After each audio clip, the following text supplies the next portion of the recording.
Well, hello and welcome to Binge Watch, the podcast where we take a look at the hottest new TV and film releases on streaming television platforms. I'm Hannah Fernando, the group editor of Woman and Woman and Home magazine. And I'm Ian McEwen, writer on TV and Satellite Week, TV Times and What's on TV magazines. And today we're looking at the new releases that will be available on Friday the 10th of May 2024, including Cold War espionage drama Spy Master on BBC iPlayer, a Netflix comedy drama series Bodkin about true crime podcasters digging up a curious cold case in Ireland. And we'll also be checking out Apple TV sci-fi series Dark Matter, starring Joel Edgerton, and the iconic Beatles rockumentary Let It Be, now fully restored on Disney+. But first, Ian, what is in the news? Dame Helen Mirren, no less, will play a former spy in Netflix's adaptation of the Richard Osman novel The Thursday Murder Club, about pensioners solving a murder. What else is in the news, Hannah? In Apple TV Plus's sci-fi drama Neuromancer, Callum Turner will star as elite hacker Case, who tries to carry out a heist on a shady business that is hiding secrets. We've all been there. Well, I know I say it quite often, but it's a good week. Yeah, and we're going to start on BBC iPlayer with a new drama series. It actually dropped on iPlayer on Saturday the 4th of May. And here's a clip. I'm the advisor to President Nicolae Ceausescu.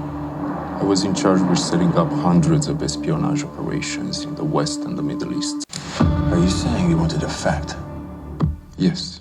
This is the biggest defection we've ever had from the East Bloc. It's a massive blow to the Soviets. Right now, Carter's struggling not to let Camp David fail. This is a six-parter, loosely based on a true story. It stars Romanian actor Alex Secaranu, who you might have caught in Happy Valley. He was also in the film God's Own Country. Anyway, he is playing Victor Godunov, who is the right-hand man and personal advisor to Romanian President Nicolae Ceausescu. Unknown to the rest of the intelligence service and his boss, he's actually a mole working for the KGB. So yes, in episode 1, his colleagues are beginning to suspect that he might be linked to the Soviets, and they're trying to get evidence against him. And so he can kind of see which way the wind's blowing. So while he's on a diplomatic mission to Germany, he goes to the American embassy and he contacts a CIA agent, Frank Jackson, played by Parker Sawyers, who once played Barack Obama. Interesting fact. And we go from there. So I guess at the two ends of the spectrum of spy films and TV series, you got James Bond on the one hand, Tinker Tailor Soldier Spy, John le Carre at the other end. This is much more in Tinker Tailor territory, and it's really well done. It looks great. The period detail is good. So, you've got KGB, you've got Romanian Secret Service, you've got CIA, you've got the Stasi, the East German Secret Service. And the main character, he just plays his cards so close to his chest. And the world of spying, Cold War spying, it's not glamorous at all, is it? It's kind of grey. There's a lot of cross and double cross. And I really enjoyed episode 1. I thought it was the pace was good. It looks really convincing. And of course, for the main actor, being Romanian, I think he lives in Bucharest. He was born just after these events. And it's an interesting backdrop because obviously we've all heard of Ceausescu in very negative terms. He was a dictator. But at this time, he was quite involved in the Camp David peace talks, and that's why the kind of American administration under President Carter doesn't want to rock the boat by having a sort of Soviet double agent come in from the cold, if you like, defect to the US. So that means that Victor is kind of left in limbo. He's got a kind of unhappy marriage. He's got a teenage daughter. There's betrayal going on. You get to know Ceausescu and his wife. The whole thing is brilliantly done, and I really enjoyed it. What did you think, Hannah? Yeah, I think it's pacey too. I mean, I'm quite interested in spies and what they get up to, and then kind of the idea that it's all turned on its head, and are they really actually quite treacherous and not really spying for the side that you think they're spying for after all? Because of course, if you're already if you're already that kind of, I suppose if you're interested in that kind of thing, could you turn at any time? So I find that kind of pacey part of it really interesting. But I also agree with you. It's not. I imagine being a spy as being quite glamorous, and this really isn't. And it's also really quite scary, isn't it? It's quite sort of frightening because people probably, even though you're a spy, you're always worried you're going to be caught out. Double life, etc., etc. But I did think this was good from what I've seen so far, and it's pacey because the stakes are high. It's it's you all the time. You're kind of concerned for a number of different reasons, if you know what I mean. You're kind of on the edge of your seat. So I think it is interesting, and I also think it's something a bit different. We move across to Netflix for a new comedy drama arriving on Thursday, the 9th of May.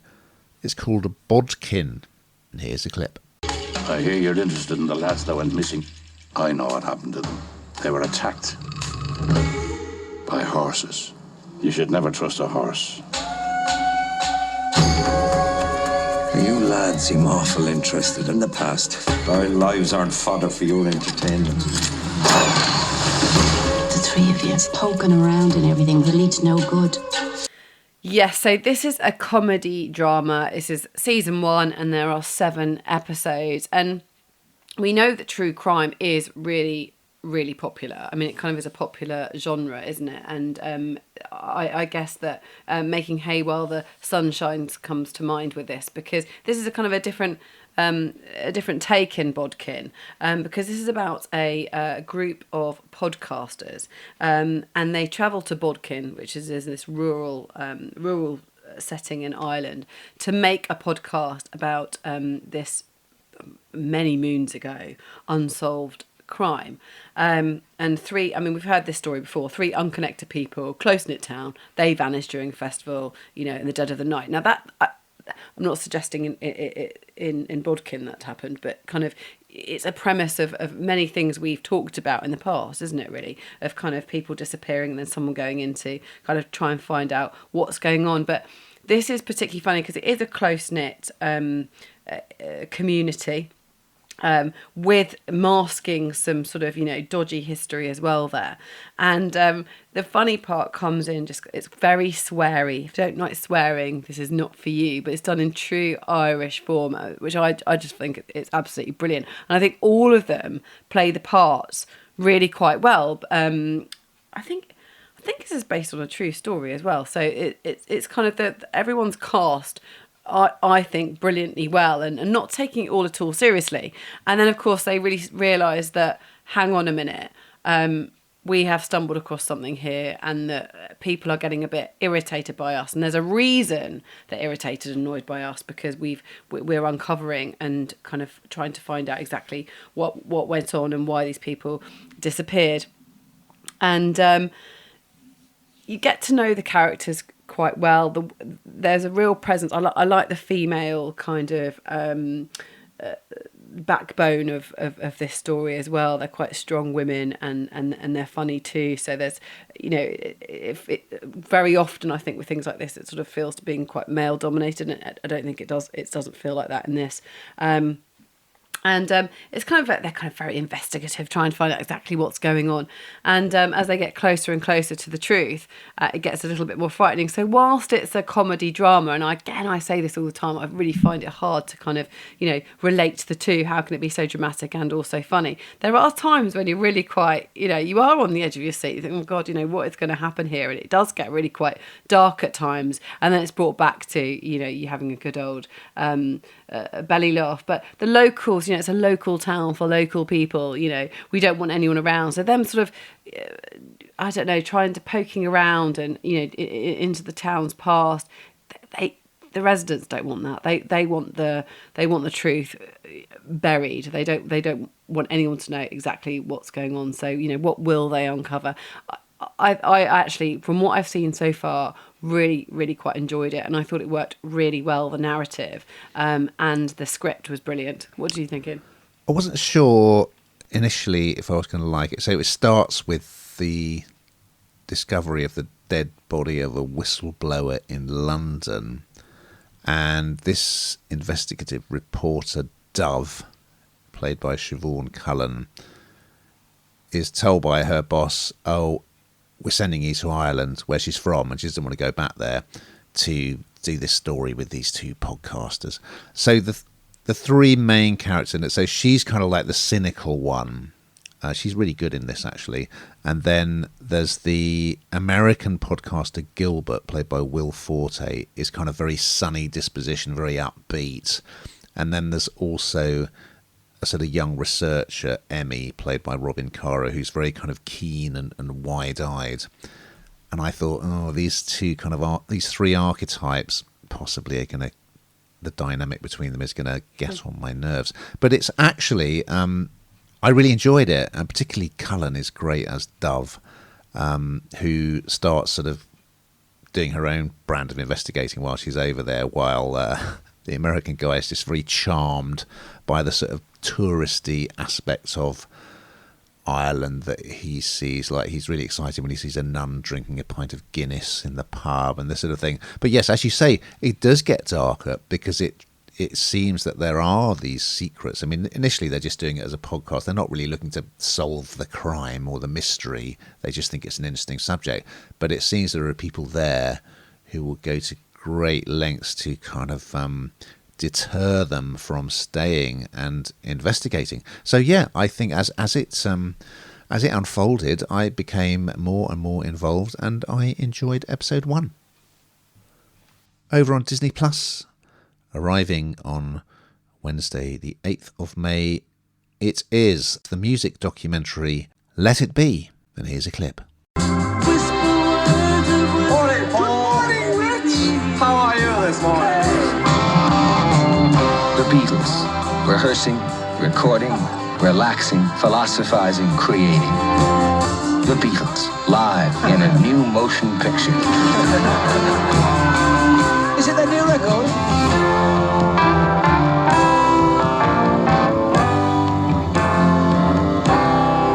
Let it be.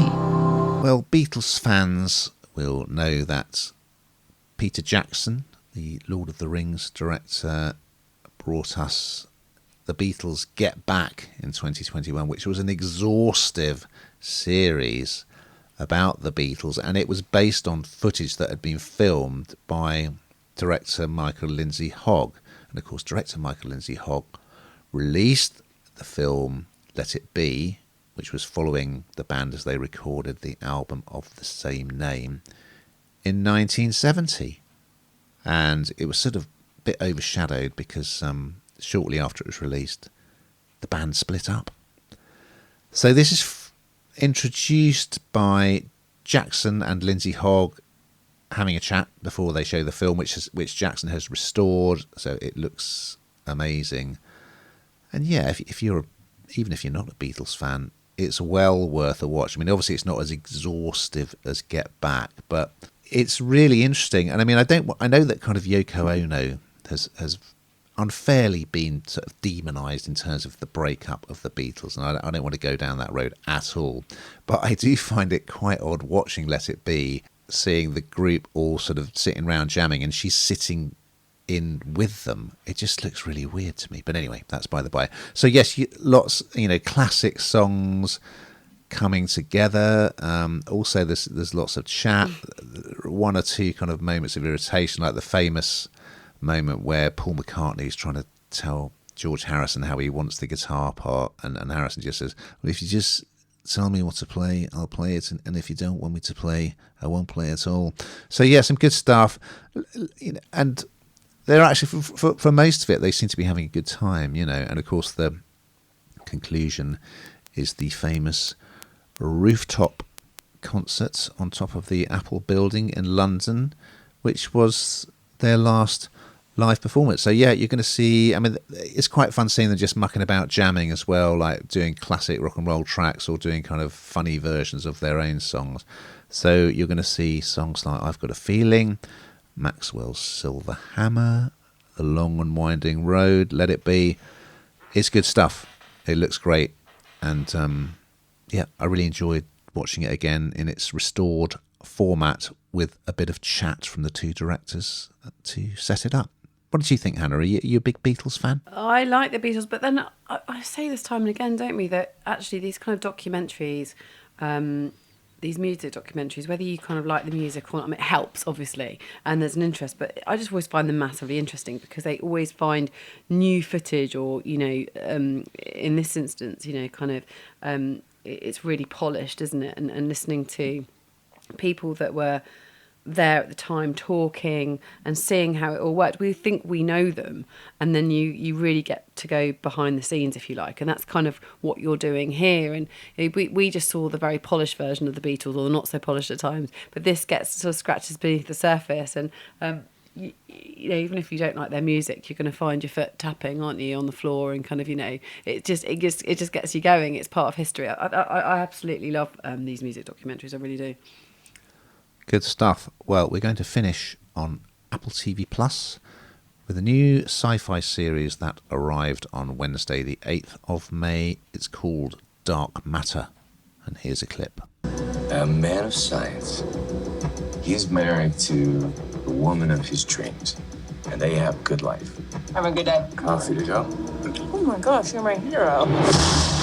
Until one night, he doesn't make it home. When he regains consciousness, everything has changed. Yeah, so this is season 1, as you say, 9 episodes, and it's a sci-fi, so you might automatically assume, if you know me, that this isn't one for me. But it's really quite different. In true Apple TV Plus, the way they do things, that their projects are just so...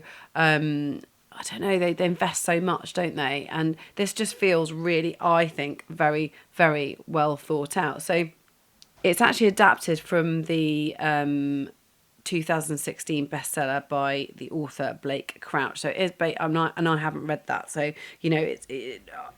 I sort of start from, very green with this. And the Australian actor Joel Edgerton, he plays the part of a physicist, and he's a family man. He's got a really beautiful wife. He's really, their life is wonderful. They have a really good life. They're enjoying everything about it. And he's abducted from the streets of Chicago on a night out, and everything changes. And he's injected with this drug. And when he regains consciousness, his world has completely changed, and it appears that he now exists in the version of his life that he could have lived had he taken a different path. And it's a really odd, because he knows people that don't know him. It's played with his mind, hugely. So his wife Daniela, played by Jennifer Connelly, is no longer his wife. His son has never been born, but he remembers everything that was, and it's kind of his fight. It's his fight to get back his original life. He's been abducted and, as I say, injected with something to make his path of life go, on a different one.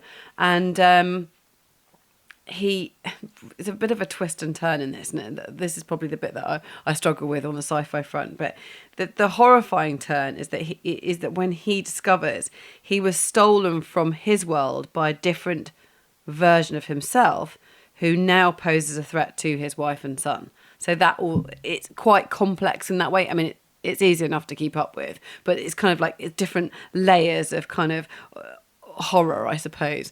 And we've seen this before, and I think it's on an Apple TV I've done it before, where they've taken people's personalities and kind of transplanted them elsewhere, or taken them and drugged them, and they become very different. And it's quite scary. I found it quite scary in parts, and just so horrifying to see someone's life change so much, despite it clearly being something that's unlikely to ever happen. But I think they did it really well. It feels, lots of money behind this. Another huge production for Apple TV.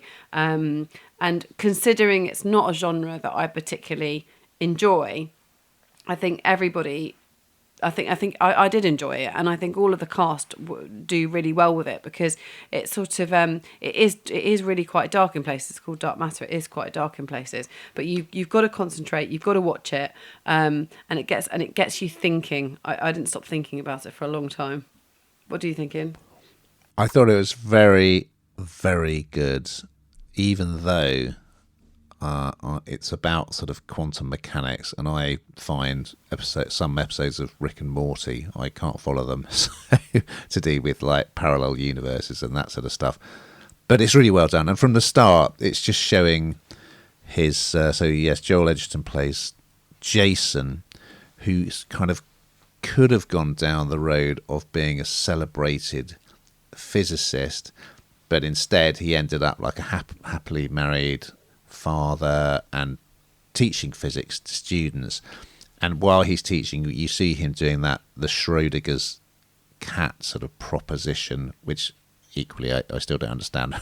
But the idea is that there's a cat in a box with sort of radioactive substance, and the cat is simultaneously dead and alive. Anyway, some people can get their heads around that. So yes, as you say, there is a friend of his who has become really successful. He gets invited out and won a sort of science prize. He gets invited out to have a drink with him, and on the way home he's abducted and he's injected, and when he wakes up, this is where it all starts to kick off. So it's this great idea that a version of him has sort of gone into his life, and he has woken up in a sort of alternative version of his own life where he's not married, he has got a son, he is sort of hailed as a genius, but some experiment seems to have gone wrong, or something's happened. He's going to try and get back, because he goes to his own house, someone completely different lives there who says she's his girlfriend, his son doesn't exist, he's got a different job. It's all crazy stuff, but it's really well done. And even just the beginning where they're setting it up and they're just showing their family life. And often, films and TV series often struggle to convincingly show family life without it making it real kind of American apple pie and just really kind of schmaltzy and sentimental. But this is just really naturalistic, very well done, and then it just all goes completely bonkers, but in a really good way. So yeah, I thought episode 1 was really good. Well, we've got to that time, Hannah, already, where we find out what you've been binging on this week.